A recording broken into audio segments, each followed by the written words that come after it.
many of you guys who are facing this particular screen here.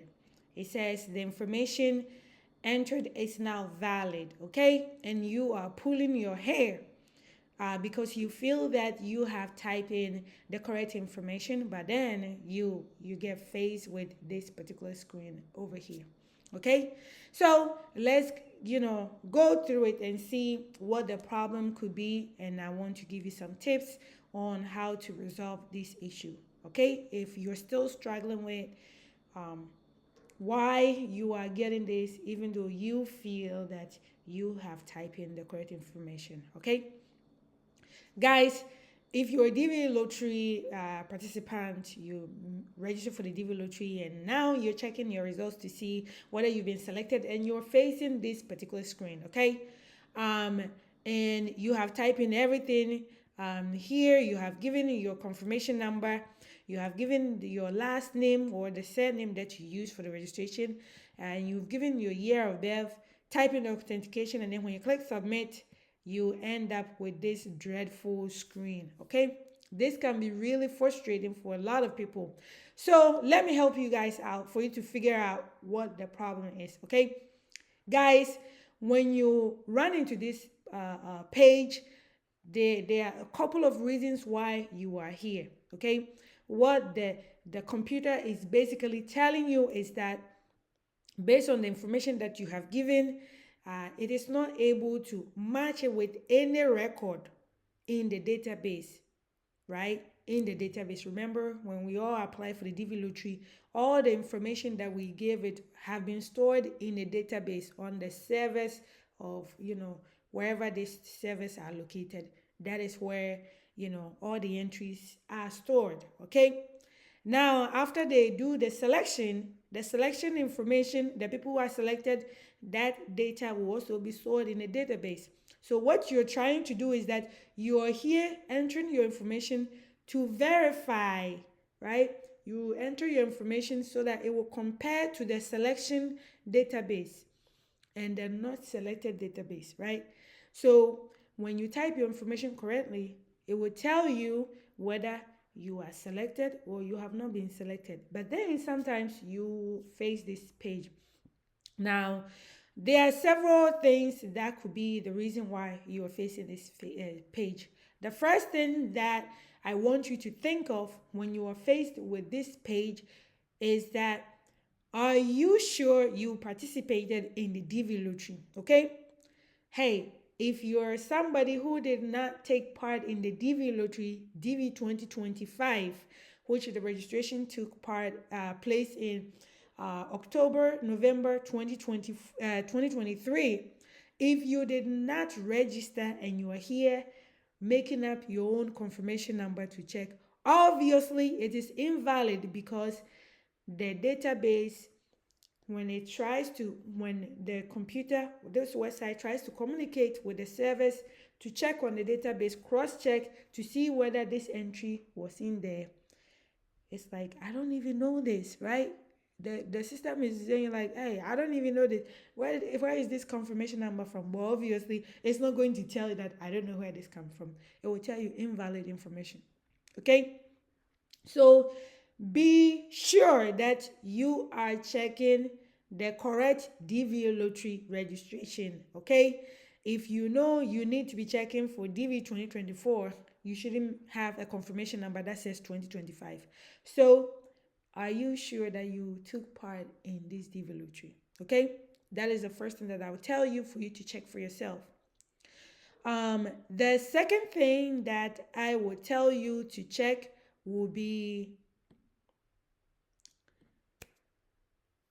was this the last name that you entered during the registration? Was this the last name that you entered during the registration? All right. There's some of you who may have changed your name right now. Maybe you were not married at that time, but now you are married and you're Mrs. So and so. So you go to the website and you forget that that is not your current name, the name that you are holding right now, your husband's last name. That wasn't the name that you used for the registration. So now you are there typing that name, and the system does not recognize it because that wasn't the name that you used for the registration. So ask yourself, is that the last name that you used for the registration? Another issue with the last name is that how you spelled it during the registration? So you may be using the correct last name, meaning you may be, hey, Wafoy was the last name that I used during the registration. But the next thing for you to look at is that the spelling that you type in during the registration? Are you sure you didn't make any mistake in the spelling? Is that exactly what was there?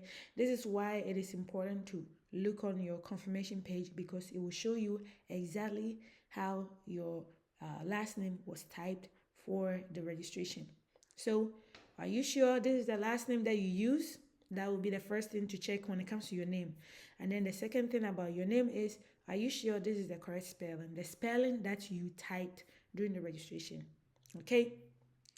The next thing that you check is the year of birth, okay? Was that the year of birth that you used for the registration? Have you changed it? Maybe your year of birth was, 1987. Now you're typing 1993.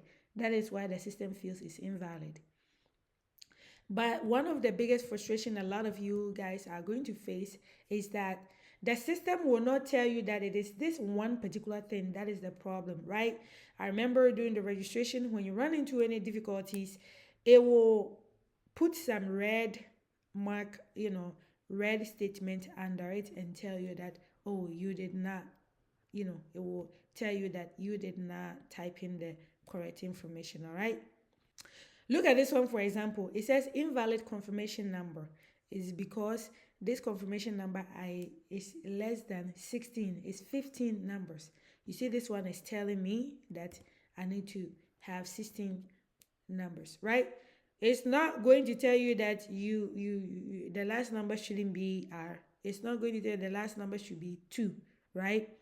It only checking to make sure that you have 16 digits and you have the correct program year, right? Like if you go and type 2026, it will give you an issue because we are not checking the 2026, right?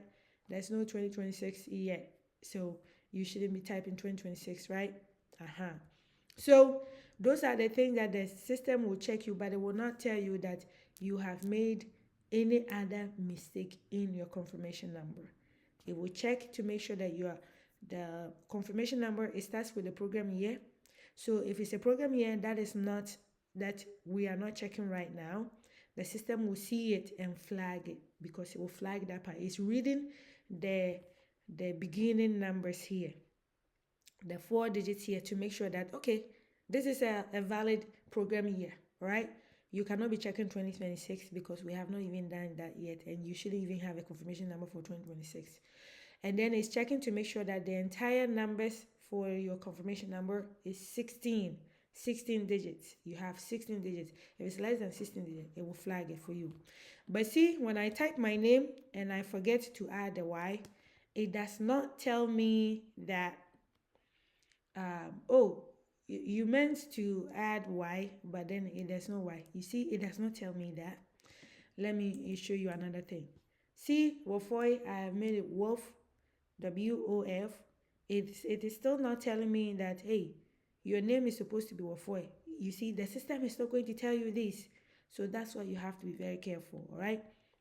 Now, let's say my date of birth, I put 1976, okay? The system is not going to tell me that, hey, your date of birth, your year of birth is supposed to be 2003. Why are you putting 1976? It's not going to tell you. So this is why you have to be very careful that you're putting in the exact information that you entered during the registration. If you cannot produce that information and you don't have your confirmation page, honestly, it's going to be impossible for you to check your status. All right, so we must be paying attention when we're doing these things. Okay, so guys, I hope this helps you out in dealing with that challenge, that difficulties that you're going through for your selection. Okay,